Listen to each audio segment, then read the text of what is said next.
ও ঘটক মশাই, শোনো শোনো শোনো। কি হইলো বললো? আমার ছেলের বিটা লাগিয়ে দিতে পারলি না? তোমার ওই ছেলের বিয়ে আমি কেনে? পৃথিবীর কোনো ঘটকই লাগাইতে পারবেন না। কটা মেয়ে দেখেছি তুমিই বললো। কটা হবে?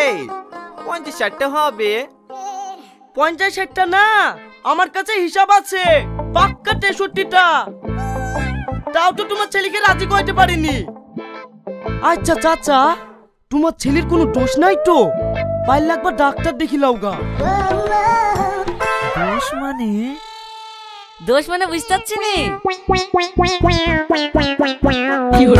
আরে ছিছি, ওরকম কিছু না রে। আসলে আমার ছেলেটা একটু অন্যরকম। বিয়ের কথা বললেই অমনি বলবি আমার সুখী তোমার সহ্য হচ্ছে না। তোর ছেলে বি করতে যাচ্ছে না তো এইখানে পড়ে আছি কেনে? তুই না কোটকের কাছে জানা, 1 সপ্তাহের মধ্যে বি লাগিয়ে দেবে। তুই আর কি বলছিস রে?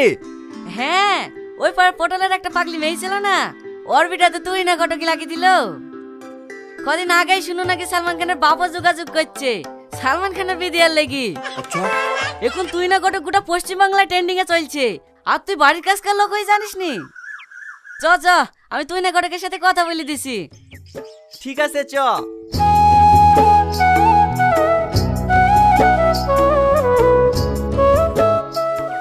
সত্যি তুমি যদি বিয়ে দিতে পারো, আমি তোমাকে কথা দিছি আমার ডাঙ্গা মাঠে 2 বিঘে জমি তোমার নামে লিখে দেবো।